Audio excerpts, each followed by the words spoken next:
حضرت سہل بن سعد رضی اللہ تعالیٰ عنہ سے مروی ہے، کہتے ہیں کہ بنی عمر بن عوف کے مابین کچھ لڑائی جھگڑا تھا۔ نبی کریم صلی اللہ علیہ وآلہ وسلم چند اصحاب کے ساتھ ان کی صلح کرانے کے لیے تشریف لے گئے۔ نماز کا وقت آ گیا اور حضور صلی اللہ علیہ وآلہ وسلم تشریف نہیں لائے۔ حضرت بلال رضی اللہ عنہ نے اذان کہی اور اب بھی تشریف نہیں لائے۔ حضرت بلال رضی اللہ تعالی عنہ نے حضرت ابوبکر صدیق رضی اللہ تعالی عنہ کے پاس آ کر یہ کہا کہ حضور صلی اللہ علیہ وآلہ وسلم وہاں رک گئے اور نماز تیار ہے، کیا آپ امامت کرائیں گے؟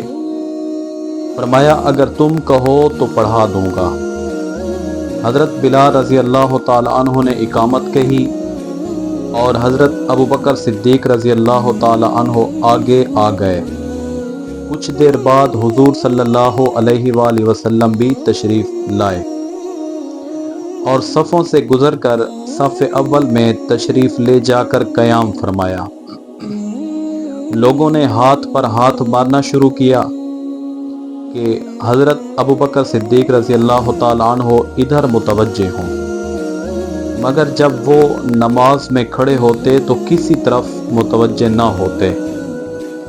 مگر جب لوگوں نے بکثرت ہاتھ پر ہاتھ مارنا شروع کیا، حضرت ابوبکر صدیق رضی اللہ تعالی عنہ نے ادھر توجہ کی تو دیکھا کہ حضور صلی اللہ علیہ وآلہ وسلم ان کے پیچھے تشریف فرما ہیں۔ حضور صلی اللہ علیہ وآلہ وسلم کے آگے تشریف لے جانے کا اشارہ کیا۔ حضور صلی اللہ علیہ وآلہ وسلم نے فرمایا کہ تم نماز جیسے پڑھا رہے ہو پڑھاؤ۔ حضرت ابوبکر صدیق رضی اللہ تعالی عنہ نے ہاتھ اٹھا کر اللہ کی حمد کی اور الٹے پاؤں چل کر صف میں شامل ہو گئے۔ حضور صلی اللہ علیہ وآلہ وسلم آگے بڑھے اور نماز پڑھائی۔ نماز سے فارغ ہو کر لوگوں سے فرمایا،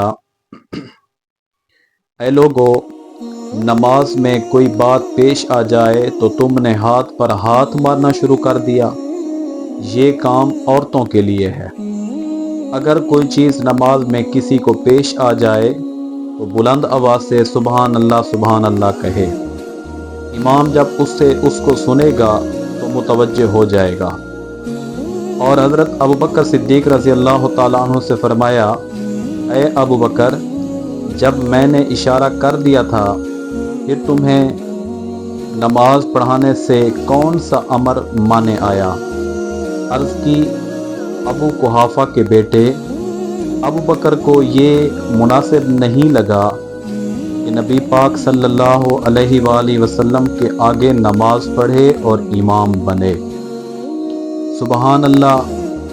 صحابہ کرام رضوان اللہ تعالی علیہم اجمعین کے دلوں میں اس قدر حضور صلی اللہ علیہ وآلہ وسلم کا ادب تھا۔